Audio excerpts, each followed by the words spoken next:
ہر گوشے میں قرآن سنا کر دم لیں گے، اب رکنا نہیں، اب تھمنا نہیں، اب رکنا نہیں، اب تھمنا نہیں، فردوس میں جا کر دم لیں گے ہم، جہد و عظمت کے راہی منزل پہ جا کر دم لیں گے، میدان عمل میں نکلے ہیں، باطل کو مٹا کر دم لیں گے۔ اس دارالعلوم کی ایک ایک اینٹ میں پیار بھرا ہوا ہے، درد بھرا ہوا ہے، تو اس کے لیے دعا گو رہیں، اپنے تعاون سے بھی نوازتے رہیں۔ اللہ کی توفیق سے یہ ایک مرحلہ تقریباً تکمیل کے قریب ہے۔ ہم نے چاہا یہ تھا کہ 3.5 لاکھ روپے کا ایک ستون بما اوپر والا چھت اور فرشی لینٹر جو پڑا ہے، یہ 3.5 لاکھ روپے کا ایک بنتا ہے، تو اگر ہمیں 99 لوگ مل جائیں تو یہ سارا مکمل ہو جائے، لیکن 47 لوگ ہمیں مل سکے، چونکہ 3.5 لاکھ روپے ہم نعت خواں کو دے لیتے ہیں، مدرسے کو دینا ہمارے لیے مشکل ہے، ہمارا مزاج ایسا بنا ہوا ہے۔ تو پورے ملک کے اندر اتنے لوگ ملے، اللہ ان کے رزق میں بے پناہ برکتیں عطا فرمائے۔ باقی جن لوگوں نے انفرادی طور پہ کوشش کی، 2، 5، 7، 8، 10، 20 ہزار جتنی توفیق کوئی شامل ہوئے، تو یہ اتنا کام مکمل ہوا، اور یہ تھوڑا سا حصہ ہم نے یہ کچھ قرض لے کر کے ڈالا ہے، اور آگے والا حصہ بھی ہم نے جو ہے وہ تعمیر کرنا ہے۔ جب اوپر والی چھت کا مرحلہ پہنچے گا تو ایک ستون بما چھت کے صرف 2 لاکھ روپے تک جو ہے وہ ممکن ہوگا۔ احباب اگر اس حوالے سے جو ہے وہ تعاون فرمائیں۔ جامعۃ المصطفیٰ کے جو ماہانہ اخراجات ہیں اس سلسلے کے اندر باہر سے معاونت فارم اگر وصول کر لیں، ایک بچے کا اوسط خرچہ تقریباً 1200 سے 1500 روپے تک ہے۔ اگر ایک بچے کا خرچہ اپنے ذمے لے لیں، ہمارا نمائندہ ہر مہینے وصول کر لے گا، تو یہ ایک تعاون کی صورت ہوگی۔ بہرحال جس طرح جس سے بن پڑے، اپنے مرحومین کے اصالِ ثواب کے لیے، اس کی تعمیر کے لیے آپ نے کوشاں رہنا ہے۔ جس نے ایک پائی بھی اس جامعہ کے لیے خرچ کی، اے اللہ اس کو جزائے جزیل دے۔ جس نے گزرتے ہوئے پیار کی نظر سے دیکھ بھی لیا، اس کو بھی جزائے جزیل عطا فرمائے۔ الحمدللہ رب العالمین والعاقبۃ للمتقین والصلاة والسلام علی سید الانبیاء والمرسلین۔ قال اللہ تعالی وتبارک فی القرآن المجید والفرقان الحمید۔ بسم اللہ الرحمن الرحیم۔ وما انزلنا علی قومہ من بعدہ من جند من السماء وما كنا منزلین ان كانت الا صیحۃ واحدۃ فاذا هم خامدون یا حسرۃ علی العباد ما یاتیہم من رسول الا كانوا به یستہزئون الم یروا کم اہلکنا قبلہم من القرون انہم الیہم لا یرجعون وَإِن كُلٌّ لَمَّا جَمِيعٌ لَدَيْنَا مُحْضَرُونَ صدق اللہ مولانا العظیم وصدق رسولہ النبی الکریم الرؤوف الرحیم۔ اللہم نور قلوبنا بالقرآن وزین اخلاقنا بالقرآن وادخلنا الجنة بالقرآن ونجنا من النار بالقرآن۔ قال اللہ تعالی وتبارک فی شان حبیبہ مخبرا وعامرا ان اللہ وملائکتہ یصلون علی النبی یا ایہا الذین آمنوا صلوا علیہ وسلموا تسلیما۔ الصلاۃ والسلام علیک یا رسول اللہ وعلی آلک واصحابک یا محبوب رب العالمین۔ تمام حمد و ثنا، تعریف و توصیف اللہ جل مجدہ الکریم کی ذات و برکات کے لیے، رسول رحمت، شفیع معظم، نبی محتشم، حضور ختم المرتبت صلی اللہ علیہ وسلم کے حضور ناز میں اپنی عقیدتوں، ارادتوں اور محبتوں کا خراج پیش کرنے کے بعد عالی مرتبت، ذی وقار علماء کرام، مہمانان محتشم، حضرات سامعین، خواتین اور مرد حضرات، بچے بوڑھے، سب کو محبت سے سلام پیش کرتا ہوں۔ اللہ آپ سب کو دنیا آخرت کی بہاریں نصیب فرمائے۔ پچھلے درس قرآن کے موقع پر سورہ یاسین سے کچھ آیات آپ کے سامنے رکھنے کی سعادت پائی تھی، اور آج اس سے آگے مضمون آپ تک پہنچانے کی کوشش ہوگی۔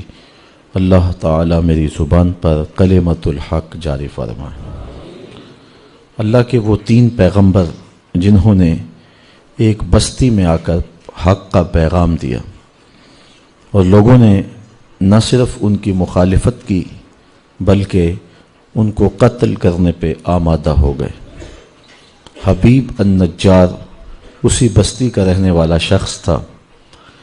وہ اپنے گھر سے دوڑتا ہوا آیا اور لوگوں کو کہا کہ ان پیغمبروں کو قتل نہ کرو بلکہ ان کی اتباع کرو۔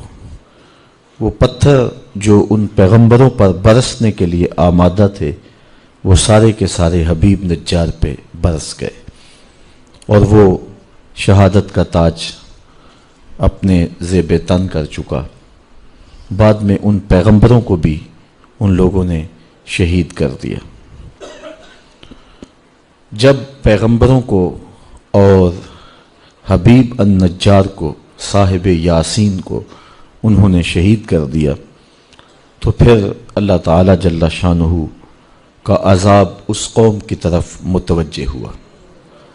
قرآن مجید کا انداز دیکھیے، ارشاد فرمایا وما انزلنا علی قومہ من بعدہ من جند من السماء وما کننا منزلین، اور ہم نے اس کے بعد اس قوم پر آسمان سے کوئی لشکر نہیں اتارا، اور نہ ہمیں وہاں کوئی لشکر اتارنا تھا۔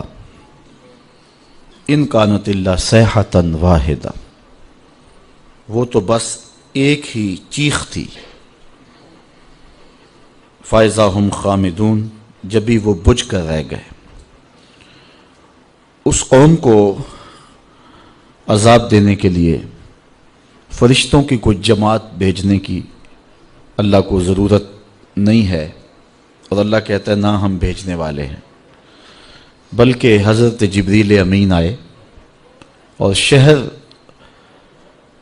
میں داخل ہوئے، شہر کی دہلیز پہ قدم رکھا اور زور سے چیخ ماری۔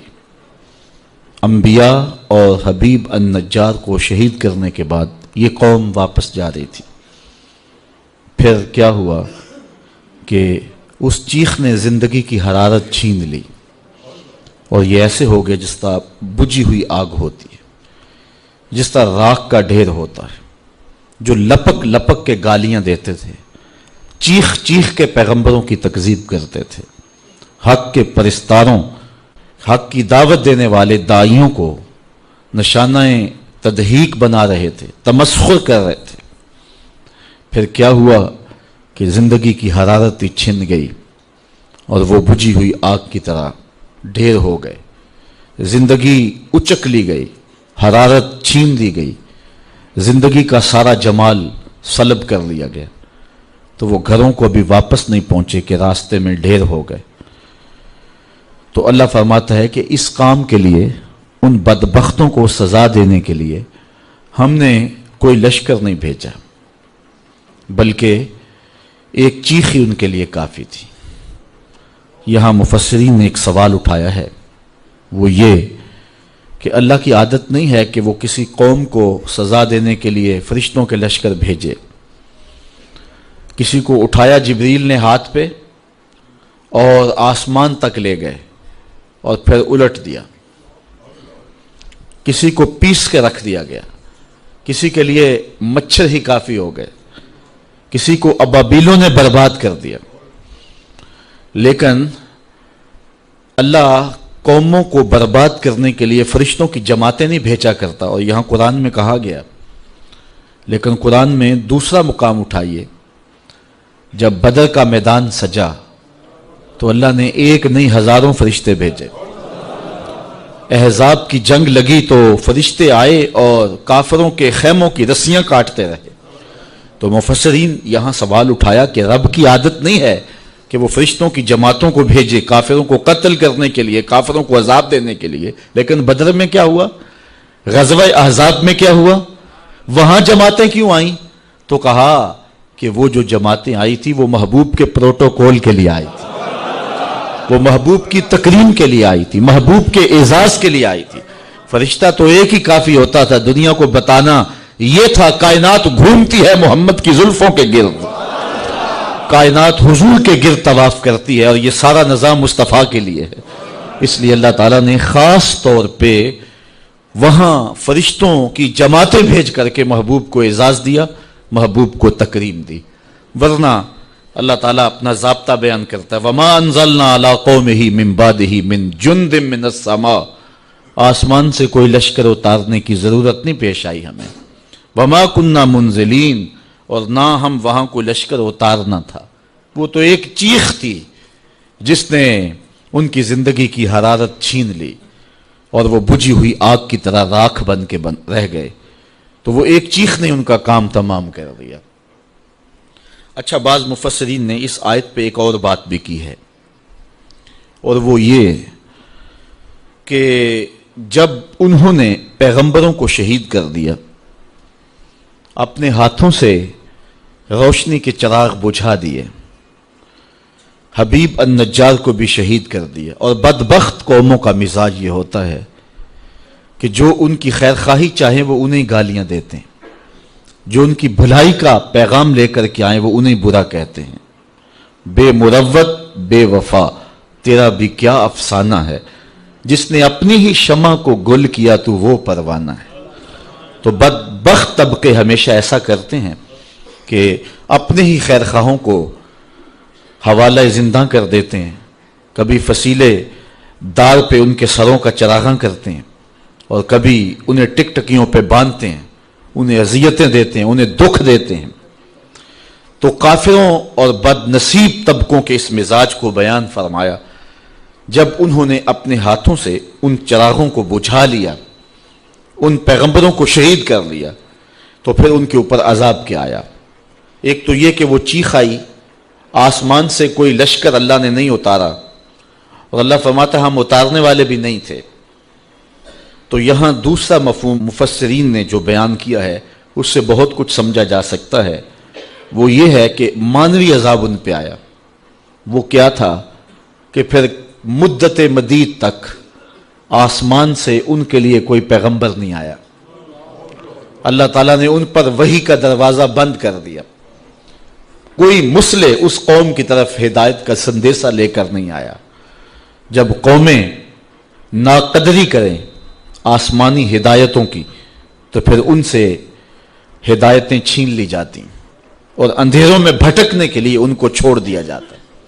تو یہاں سے یہ مفہوم بھی مراد ہو سکتا ہے کہ پھر ایک طویل مدت اس قوم کی طرف جس قوم نے پیغمبروں کو شہید کر دیا اور حق کے پرستاروں کو قتل کر دیا، پھر ایک طویل عرصہ ان کی طرف آسمانی ہدایت نہیں آئی، آسمان سے کوئی لشکر نہیں اترا، ان کی ہدایت کے لیے اللہ نے مصلحین پھر ان کی جانب نہیں بھیجے، اندھیروں میں بھٹکنے کے لیے انہیں چھوڑ دیا۔ اور اگر سوچا جائے تو یہ سزا زیادہ بڑی سزا ہے کہ کسی قوم کو بھانج کر دیا جائے، اچھی قیادتیں اس قوم میں نہ اٹھیں اور وہ اپنے مسائل کی گھمن گھیریوں کے اندر پھنس جائیں اور کوئی راستہ دکھانے والا موجود نہ ہو۔ جب ٹیلنٹ کی قدر نہیں کرتی قوم کوئی بھی تو پھر ان عذابوں میں اسے مبتلا کیا جاتا ہے۔ تھوڑی دیر کے لیے رک کر کے قرآن مجید کی اس آیت پہ تدبر کر لیں اور پاکستان کے عالم اسلام کے موجودہ حالات کی طرف نظر کریں تو بات سمجھ میں آتی ہے کہ ہم بھی کہیں اس پریشانی میں مبتلا تو نہیں ہیں کہ اچھے لوگ ناپید ہو گئے ہیں، صالح قیادتیں ہمارے اندر موجود نہیں رہی ہیں۔ جب سیاسی زعماء وائٹ ہاؤس کی چاکری سعادت مندی سمجھیں، جب علم اور دستاریں پلاٹوں کے بدلے بیچی جائیں، اور جب ڈیزل کے ڈرم پہ اسلام کو فروخت کر دیا جائے، اور جب آبروؤں کے سودے چند ڈالروں کے عوض کیے جائیں اور یہ قیادتوں کے لچھن ہوں، تو قوموں کے لیے اس سے بڑی مصیبت اور کوئی نہیں ہو سکتی۔ تو جب قومیں اچھوں کی قدر نہیں کرتی تو پھر اس طرح کے لوگ مسلط کر دیے جاتے ہیں۔ آج ملک الیکشن کی جانب بڑھ رہا ہے اور ہم جن حالات میں ہیں امید کا چراغ بہرحال روشن رہنا چاہیے۔ اللہ تعالیٰ کے لیے کوئی مشکل نہیں ہے، وہ چاہے تو اٹھے سینہ صحرا سے حباب، بنجر زمینوں سے بھی پھول اگا سکتا ہے، اس بات پہ وہ قادر ہے۔ حالات کے پلٹتے ہوئے دیر بھی نہیں لگتی، لیکن اللہ تعالیٰ کی جو عادت ہے وہ یہ ہے کہ جب قومیں اپنے مزاج نہیں بدلتی، اپنی کرتوتیں ٹھیک نہیں کرتی، تو اللہ ان پہ رحمت کی چھتڑیاں نہیں تانتا۔ اس وقت امیدوں کے چراغ ہم ضرور روشن رکھیں، لیکن مجھے تو حالات جس طرح اب ہیں ایسے ہی دکھائی دے رہے ہیں۔ حدیث میں ہے، حضرت عبداللہ ابن عباس سے مروی ہے کہ حکمرانوں کے دل اللہ کے دست قدرت میں ہیں۔ جب لوگ اچھے نہ رہیں تو اللہ ان کے دل لوگوں کے لیے سخت کر دیتا ہے، اور جب لوگ اچھے ہو جائیں تو اللہ ان کے دل لوگوں کے لیے نرم کر دیتا ہے۔ کسی نے حجاج بن یوسف سے کہا تھا کہ تو حضرت عمر کا دور حکومت دیکھا ہے، ان جیسا انداز حکمرانی کیوں اختیار نہیں کرتا؟ یہ وہ شخص ہے کہ حضرت حسن بصری نے کہا تھا کہ پچھلی امتوں کے لوگ اپنے سارے ظالم لے آئیں اور ایک پلڑے میں رکھ دیں، ہم حجاج بن یوسف کو ایک پلڑے میں رکھ دیں گے، اس کا پلڑا پھر بھی بھاری ہوگا۔ 70,000 شخص اس نے اپنے ہاتھ سے کاٹے ہیں، 90,000 لوگ اس کے حکم سے قتل ہوئے ہیں۔ تو کسی نے اسے کہا، جرت کر دی، کہا کہ تو نے حضرت عمر کا زمانہ دیکھا ہے تو تو ان جیسا انداز حکمرانی کیوں نہیں کرتا؟ تو اس نے جواباً کہا تھا، تبازروا اتعمر لکم، تم ابو ذر غفاری جیسی رعایا بن جاؤ، میں عمر جیسا حکمران بن جاتا ہوں۔ مجھے کسی نے کہا کہ جاتے جاتے اتنے ارب روپے یہ لوگ جو ہیں وہ آخری دن لے گئے، حقیقت کیا ہے میری بحث اس پہ نہیں ہے، لیکن میں نے اس کا جواب یہ دیا کہ صاحب وہ تو اربوں روپے لے کے جا سکتے تھے، لے گئے، ہم اور کچھ نہیں کرتے تو جاتے ہوئے مسجد سے جوتا اٹھا کے لے جاتے۔ جو ہم کر سکتے ہیں وہ ہم کر رہے ہیں، اور جو وہ کر سکتے تھے وہ کر رہے ہیں۔ میں نے اپنی قبر میں جانا ہے، اپنا حساب دینا ہے، آپ نے اپنی قبر میں جانا ہے، اپنا حساب دینا ہے۔ قوم کو اجتماعی روشنی دینے کے لیے کوشاں بھی ہونا چاہیے، لیکن ہمیشہ خیر کا آغاز اپنی ذات اور اپنے گھر سے ہوتا ہے۔ میں اور آپ دیکھیں کہ ہم کہاں کھڑے ہیں۔ آج پوری دنیا کے اوپر ہمیں ایک سوال کا سامنا کرنا پڑتا ہے، لوگ ہمیں پوچھتے ہیں تمہارا عالمی قائد کون ہے؟ تو 72-73 فرقوں میں بٹی ہوئی امت کس شخص پہ انگلی رکھے کہ یہ ہمارا متفقہ قائد ہے؟ آج بٹی ہوئی یہودیت اور بٹی ہوئی عیسائیت بھی اپنا ایک مشترکہ قائد رکھتی ہے۔ آج پوپ کی بات حرف آخر ہے، لیکن ایک حرم رکھنے والے، ایک قرآن رکھنے والے، ایک رسول رکھنے والے آج کوئی ایسا شخص نہیں بتا سکتے کہ جس پہ امت متفق ہو۔ اور فرقوں اور گروہوں کے نمائندے تو آپ کو مل جائیں گے، لیکن امت کا مشترکہ قائد آپ کو نہیں ملے گا۔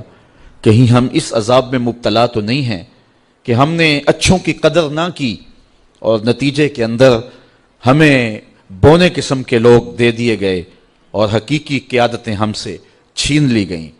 اور اگر ہم اپنی روش تبدیل نہیں کرتے ہیں تو یہ عذاب بڑھتا چلا جائے گا، نہ جانے کیا کیا مصیبتیں ہوں گی جو ہمیں دیکھنا پڑیں گی اور کن کن راہوں سے ہمیں گزرنا پڑے گا۔ جب قوموں کے یہ مزاج ہوتے ہیں تو پھر اللہ کا جو قانون ہے وہ حرکت میں ضرور آتا ہے۔ تو اس قوم نے ان پیغمبروں کی تصدیق نہیں کی، ان کے دست و بازو نہیں بنے، ان کے ساتھ نہیں چلے، پھر کیا ہوا؟ اللہ فرماتا ہے ہم نے آسمان سے کوئی لشکر نہیں اتارا اور نہ ہم اتارنے والے تھے، بلکہ وہ ایک چیخ تھی جس چیخ نے انہیں پیس کے رکھ دیا اور وہ بجھی ہوئی آگ کی طرح ہو گئے۔ یا حسرتن علی العباد، اور کہا گیا ہائے افسوس ان بندوں پر، ہائے افسوس ان بندوں پر، ما یاتیہم من رسول الا کانوا بہ یستہزئون، جب ان کے پاس کوئی رسول آتا ہے تو یہ اس کا مذاق ہی اڑاتے ہیں۔ یہ اس کا ٹھٹھا ہی کرتے ہیں۔ یا حسرتن علی العباد، یہ قول کس کا ہے؟ قرآن مجید نے جو یہ قول بیان کیا ہے، یہ قول کس نے کہا؟ تو ایک بات تو یہ کہ ماحول ہی بتا رہا تھا کہ جب پیغمبروں کو شہید کر لیا، حبیب نجار کو قتل کر دیا، اپنے ہاتھوں زندگیوں کے گلے گھونٹ دیے، خود اپنے منہ سے وہ چراغ جن کی روشنی میں کچھ سجھائی دے سکتا تھا خود بجھا بیٹھے، تو پھر اس شہر کی اینٹ اینٹ بولنے لگی یا حسرتن علی العباد، افسوس ہے ان بندوں پر کہ جن سے روشنی لینی تھی ان چراغوں کو ہی بجھا دیا۔ اس ماحول کا ذرہ ذرہ بول رہا تھا یا حسرتن علی العباد، بندوں پر کتنا افسوس ہے کہ وہ ہدایت کے چراغ خود بجھا رہے ہیں۔ اس شہر کی دیواروں در سے آواز آ رہی تھی یا حسرتن علی العباد، ہائے افسوس ان بندوں پر کہ انہوں نے چراغ زندگی خود ہی بجھا دیے۔ ایک قول یہ ہے کہ اس کے قائل فرشتے ہیں کہ جب پیغمبروں کو شہید کر دیا، حضرت حبیب النجار کو شہید کر دیا، اور نہ صرف شہید کیا، ان کے بدن کی بوٹیاں نوچیں، آپ سن چکے ہیں، سر پہ آرا رکھ کے پاؤں تک چیر دیا، اور کس طرح اذیتوں سے دو چار کیا، پتھر برسائے، گڑا کھود کے اس میں ڈال کر کے اوپر سے مٹیاں ڈھیل دی۔ تو پھر فرشتوں نے آ کے کہا یا حسرتن علی العباد، افسوس ان بندوں پر۔ ایک قول یہ ہے کہ پیغمبروں نے کہا کہ افسوس بندوں پر کہ ہم ان کی ہدایت کے لیے آئے اور یہ ہمیں الٹا جو ہے وہ پتھر مار رہے ہیں۔ ایک قول یہ ہے کہ خود رب اس کا قائل ہے، کہ رب ہی کہہ رہا ہے، یہ حکایت نہیں کی جا رہی، یہ رب کا فرمان ہے، اس کا قائل خود رب ہے کہ افسوس بندوں پر کہ جب میں رسول بھیجتا ہوں ان کی ہدایت کے لیے تو یہ خود ان چراغوں کو بجھانے کے درپے ہو جاتے ہیں۔ اچھا، ایک قول یہ ہے کہ اس کے قائل خود کافر، یا حسرتن علی العباد کے جو قائل ہیں وہ خود کافر ہیں، اور عباد سے مراد وہ رسول ہیں، یعنی کافروں نے کہا۔ پھر مفہوم تھوڑا سا اس کا اور ہو جائے گا کہ ان پیغمبروں کو جب شہید کر لیا تو پیغمبروں کی شہادت کوئی معمولی واقعہ تو نہیں تھا، پھر ضمیر ٹھوکریں مارنے لگا، اندر اداس ہو گئے، روحیں اجڑ گئیں۔ جب چراغ روشن تھے اس وقت تو پتھر مار رہے تھے، لیکن جب پتھر مار کے چراغ توڑ دیے اب اندھیرا پھیلا، اب اپنا ہاتھ بھی سجھائی نہیں دے رہا تھا، تو اب کافر خود ہی افسوس کرنے لگے، ہائے کیا ظلم کر بیٹھے، نور کے ان مجسموں کو توڑ دیا، ہم نے چراغ زندگی بجھا دیے، جن کے وجود سے خوشبوئیں پھوٹتی تھیں، ہم نے ان وجود سے اپنے آپ کو دور کر لیا، اب وہ خود ہی حسرت کر رہے ہیں یا حسرتن علی العباد، ہائے افسوس کہ ہم نے کیا کر لیا۔ چونکہ ظالم ظلم کرنے کے بعد بھی جو ہے وہ مطمئن نہیں ہو سکتا ہے، اور جو مظلوم ہے وہ ظلم سہنے کے بعد بھی قرار میں رہتا ہے۔ اس بات کو سمجھنے کے لیے ایک معمولی سا مختصر سا شعر ہے، اور تھوڑے لفظوں میں سہل ممتنع ہے لیکن بڑا خوبصورت کسی نے کہہ دیا کہ لوٹ کر بھی کوئی بے چین رہا، لوٹ کر بھی کوئی بے چین رہا، اور لٹ کے بھی چین سے سویا کوئی، لوٹ کر بھی کوئی بے چین رہا، لٹ کے بھی چین سے سویا کوئی۔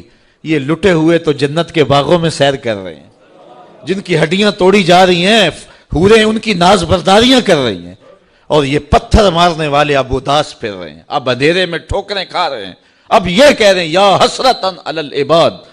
اور پھر جب اللہ کے عذاب کی بجلیاں گرجتی دکھائی دی تو اب پریشان ہو گئے کہ ہائے انہی لوگوں کے قدموں سے چمٹ کے پناہ مانگ لیتے، اب ہم نے وہ چراغ بھی بجھا لیے، اب ان کڑکتی بجلیوں سے کون بچائے گا، عذاب الہی سے کون محفوظ کرے گا۔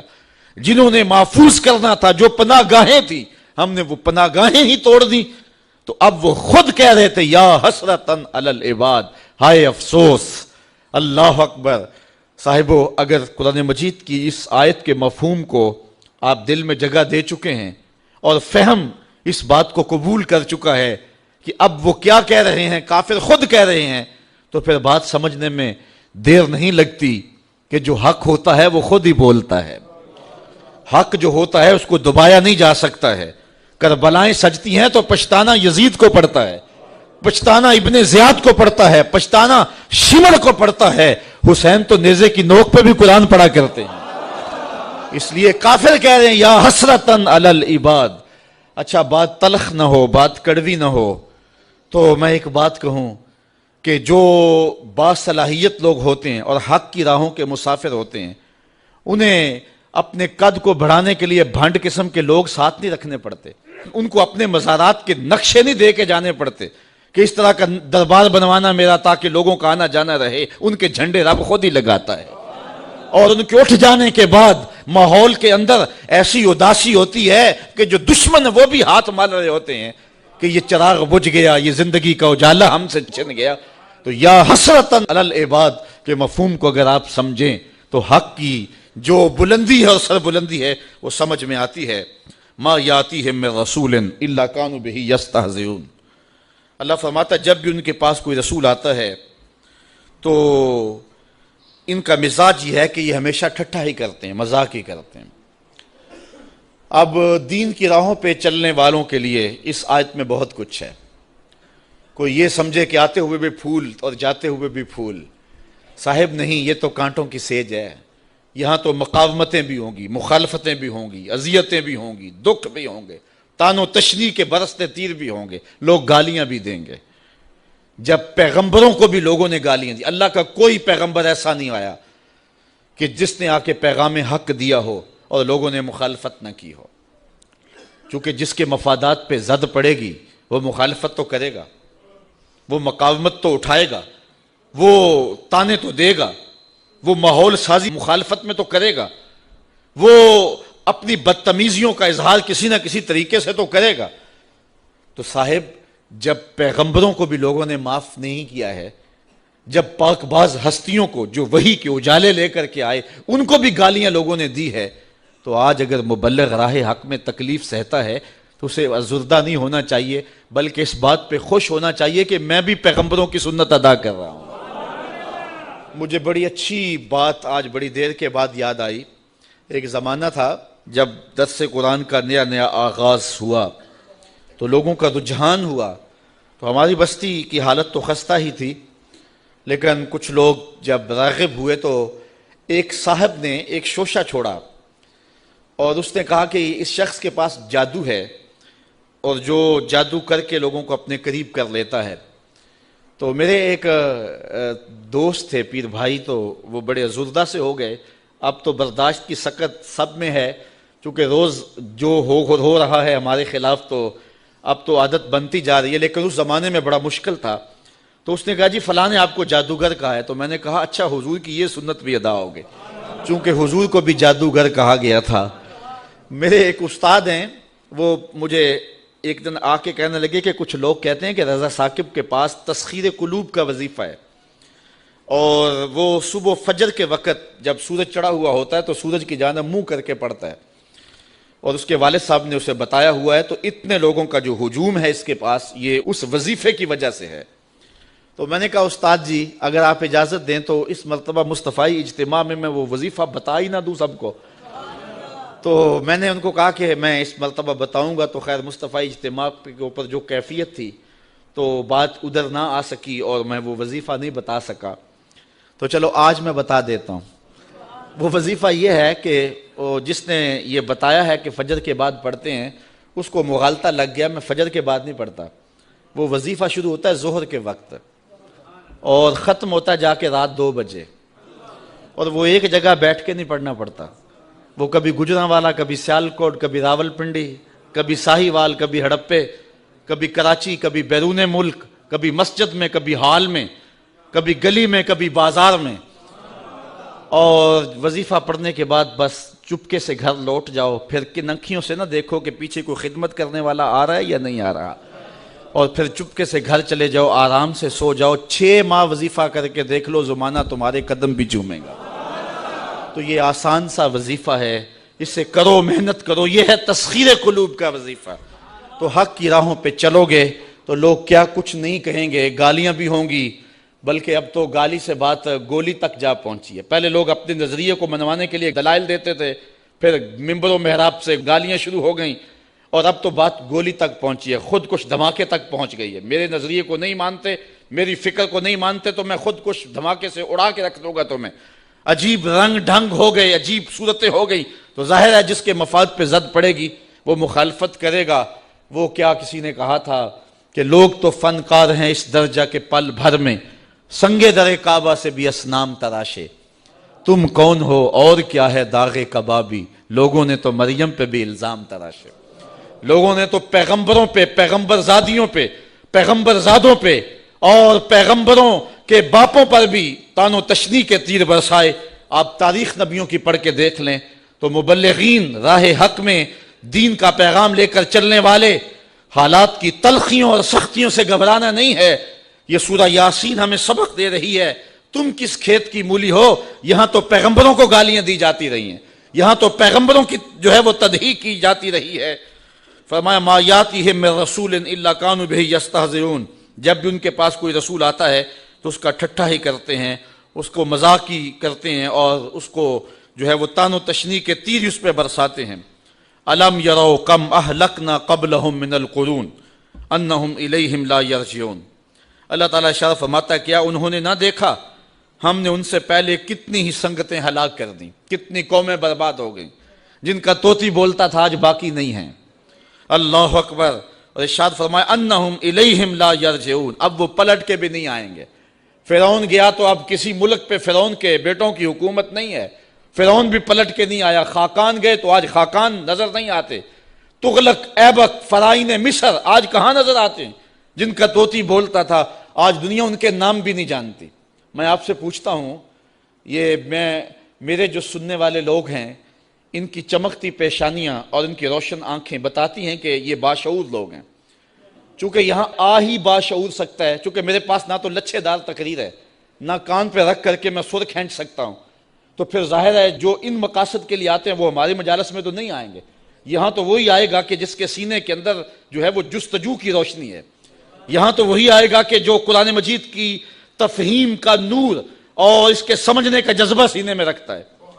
تو تاریخ کے قاری بھی ہوتے ہیں اور علماء بھی، اہل دانش بھی، وکلاء بھی، ڈاکٹر بھی اور پڑھے لکھے سنجیدہ متین لوگ بھی، لیکن اس کے باوجود میں اتنے اس مجمع میں جو کہ انتہائی سنجیدہ اور متین اور سمجھدار طبقہ ہے، اگر میں آپ سے پوچھوں کہ جب حضور تشریف لائے تھے تو اس زمانے میں جس شخص کا طوطی بولتا تھا، سلطنت روم کا شہنشاہ، اس دور کا اوباما کہہ لیں، اس کا نام کیا تھا؟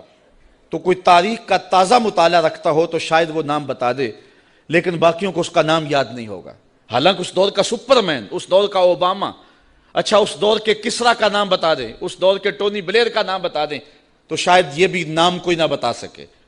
یار وہ جن کا طوطی بولتا تھا ان کے نام بھی یاد نہیں ہیں۔ اور آؤ کسی بچے سے بھی پوچھ لیں کہ حضور کے مؤذن کا نام کیا تھا، تو وہ سر اٹھا کے کہے گا کہ بلال حبشی۔ تو پھر حق ہی غالب ہوتا ہے اور حق کے ہی پھریرے اور حق کے ہی اجالے ہوتے ہیں۔ اللہ فرماتا ہے وہ گئے، وہ جو جانے والے ہیں وہ تو پلٹ کے نہیں آئے ہیں۔ اللہ فرماتا ہے وہ کبھی نہیں آئیں گے۔ انہم الیہم لا یرجعون، وہ شہنشاہ، وہ کج کلا جن کے طوطی بولتے تھے، آج ان کا نام بھی باقی نہیں ہے، لیکن کسی بھی منبر اور کسی بھی محراب سے کان لگا کے سنو محمد کے بلال کا نام بھی باقی ہوگا۔ تو فرمایا کہ الم یروا کم اہلکنا قبلہم من القرون، دیکھو کہ ہم نے کتنی بستیاں برباد کر دی، کتنی سنگتیں تباہ کر دی۔ یہ بڑے بڑے محل آج کھنڈرات بنے ہوئے دکھائی دیتے ہیں یا نہیں دیتے؟ یہ سکندر ذوالقرنین کا قلعہ میں نے دیکھا ہے یونان کے اندر، وہ اتنا اونچا کہ حیرت گم ہوتی ہے اور دنیا کے عجائب میں سے ہے، لیکن وہاں حسرتیں ٹپک رہی ہیں، برس رہی ہیں۔ آج نہ سکندر کا جاہو جلال رہا، نہ اس کا تم تراک رہا۔ آج وہاں آثار قدیمہ کے طور پہ انہوں نے اس قلعے کو محفوظ تو رکھا ہے، لیکن آج وہاں زندگی کی رمق نہیں ہے، وہاں زندگی کا اجالا نہیں ہے۔ یار سکندر کے محل میں تو زندگی کا اجالا نہیں ہے، اور وہ ویسے کرنی کی قبر پہ بھی زندگی کے اجالے ہیں۔ تو پھر زندگی تو یہ ہوئی نا، پھر اجالے تو یہ ہوئے نا، بلال کی قبر پہ بھی زندگی کے اجالے ہیں۔ یا حسرتاً علی العباد، افسوس ہے بندوں پہ۔ اور پھر ادھر دیکھیے زندگی کے نظارے، زندگی کا جمال۔ اللہ اکبر۔ اللہ فرماتا ہے وَإِن كُلٌّ لَمَّا جَمِيعٌ لَدَيْنَا مُحْضَرُونَ، اور جتنے بھی یہ ہیں سب کے سب ہمارے حضور حاضر کیے جائیں گے۔ یہ جنہوں نے پیغمبروں کو شہید کیا، حبیب نجار کو قتل کیا، اب اللہ کے عذاب کا کوڑا برسا، حضرت اسرائیل علیہ السلام، حضرت جبرائیل علیہ السلام نے آ کے ایک چیخ ماری اور وہ بجھ کے رہ گئے، تو کیا کام تمام ہو گیا؟ کام ختم ہو گیا؟ کہا نہیں، ایسا نہیں ہوگا۔ پھر تو کام ختم ہو گیا کہ وہ بھی مر گئے، ایک چیخ سے برباد ہو گئے۔ سزا کیا صحیح انہوں نے، اگرچہ بہت بڑی سزا ہے، لیکن اللہ فرماتا ہے نہیں، یہ ایک عارضی سزا ہے، ابھی ایک بڑا میدان لگنے والا ہے، ترازو نصب ہوں گے، ایک میدان سجنے والا ہے، کل قیامت کا دن ہوگا۔ وَإِن كُلٌّ لَمَّا جَمِيعٌ لَدَيْنَا مُحْضَرُونَ، پھر وہ پیغمبر بھی لائے جائیں گے، حبیب نجار بھی کھڑا ہوگا، پا بجولا یہ بھی لائے جائیں گے، اور پھر رب کا دربار ہوگا، ان کے ہاتھوں میں زنجیریں اور پاؤں میں بیڑیاں، اور ادھر حبیب نجار کے سر پہ عزتوں کا تاج، ان پیغمبروں کے سروں کے اوپر نورانی تاج اور بدن پہ نوری حلے، اور پھر ان کے عمل بھی لائے جائیں گے، ان کی تبلیغ کا بھی وزن کیا جائے گا۔ اور گالیاں دینے والوں یہ دیکھو تمہاری گالیاں اور ان کا وزن، اور پھر اس کی سزا جہنم، اور میٹھے بول بولنے والے پیغمبروں کی بولی بھی سنو، اور اس کی جو جزا ہے میرے رب نے رکھی ہے ذرا اس کو بھی دیکھو، تو پھر وہ کیا منظر ہوگا اور کیا رنگ ہوگا اور کیا جمال ہوگا۔ تو راہ حق پہ چلنے والے، اگر تیری بات کو ٹھکرا بھی دیا جاتا ہے، تیری واز کو ترک بھی کر دیا جاتا ہے، تیری گفتگو کا مذاق بھی اڑا لیا جاتا ہے، تجھے گالیاں اور گولیوں سے سزا بھی دی جاتی ہے، تو اس کی پرواہ نہیں کرنا۔ آج اگر بدن کٹ جائے، آج اگر تو تماشا بن جائے، آج لوگ تجھے گالیاں دے، آج تیرے دامن کی دھجیاں بکھیر دی جائیں، آج تجھے جو ہے وہ تان و تشنیع کے تیر برسائے جائیں، آج الزام تراشیاں کی جائیں، آج تیری عزت آبرو اچھالنے کی کوشش کی جائے، لیکن گھبرانا نہیں ہے، یہ تو 4 دن کی زندگی ہے، وہ میدان لگے گا، گالیاں والے بھی آئیں گے، محمد کی بولی بولنے والے بھی آئیں گے، اور ترازو گاڑا ہوگا رب میں، پھر وزن کیا جائے گا، پھر پتا چلے گا نا کہ قرآن کی بولی دینے والے کی آواز کا وزن کتنا نکلا ہے۔ تو اس لیے حق کی راہوں کا مسافر ہمیشہ حق کی راہوں پہ چلتا رہے۔ سورہ یاسین کے اندر اللہ تعالیٰ جل شانہ نے جو مضمون بیان فرمایا، بنیادی مضمون آخرت کا اس بات ہے، اور جب کوئی شخص فوت ہونے لگے تو اس کے سامنے سورہ یاسین پڑھی جاتی ہے، اس لیے نہیں پڑھی جاتی کہ اس سے جان چھڑا لیں، بلکہ سورہ یاسین سے ایمانی لیول بڑھ جاتا ہے، تیقن میں اضافہ ہو جاتا ہے، آخرت کا عقیدہ پختہ ہو جاتا ہے، اس لیے حکم دیا گیا کہ اس کے سامنے سورہ یاسین پڑھو کہ جب رب کے حضور پیش ہو رہا ہو تو اس کے عقیدے میں پختگیاں پیدا ہو جائیں اور معاد اور آخرت کا یقین پختہ تر ہو جائے۔ تو یہ 2 رکوع ختم ہوئے، اگلے جو 3 رکوع ہیں ان میں معاد کا اثبات کیا گیا ہے، اور اللہ تعالیٰ نے آفاق اور انفس کے اندر پھیلے ہوئے دلائل کے ساتھ حضرت انسان کو بتایا ہے کہ تو رب کو کیسے بھول سکتا ہے، کیسے اس کا انکار کرتا ہے، تیرے وجود میں بھی دلیلیں ہیں، اگنے والے سورج میں بھی دلیلیں ہیں، اور زمین کا کلیجہ چیر کے نکلنے والے سبزے میں بھی دلیلیں ہیں، پھول کی پتی کے رنگوں میں بھی دلیل ہے، اس کے اوپر پڑی ہوئی شبنم کے قطرے میں بھی دلیل ہے، اور پھر اس کے اوپر جو بیٹھی ہوئی محبت اور پیار کا اظہار کرتی ہوئی تتلی ہے، اس کے پروں کے اندر رنگوں کی جو مینا کاری ہے، اس میں بھی رب کی دلیل ہے، پھر بلبل کے لہجے میں بھی دلیل ہے، کوئل کی آواز میں بھی دلیل ہے، پپیہے کی صدا میں بھی، برستے بارش میں، جھومتی ندیوں میں، بہتے پانی میں، اور ساون کے موسم کی رم جم میں یہ دلیلیں ہیں۔ اگر تو آنکھ کھولے تو رب کا انکار نہیں کر سکتا، آجا پلٹ کے، محمد عربی تجھے باہوں میں لینے کے لیے منتظر کھڑے ہیں، اور تو ایمان کی بہاریں اور ایمان کے اجالے پر۔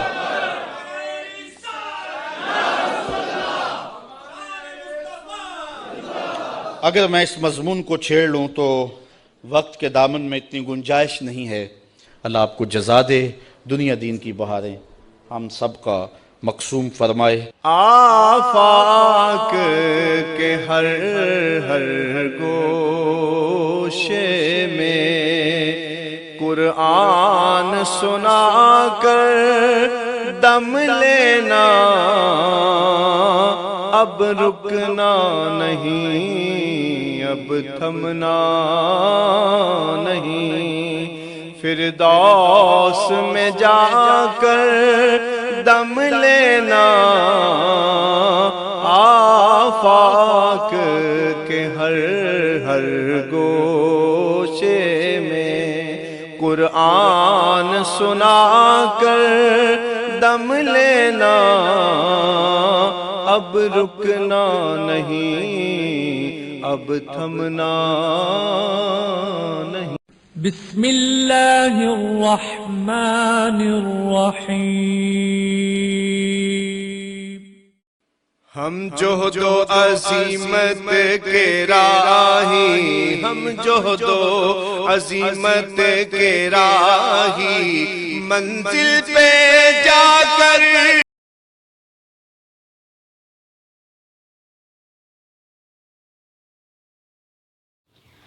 Please subscribe to my channel.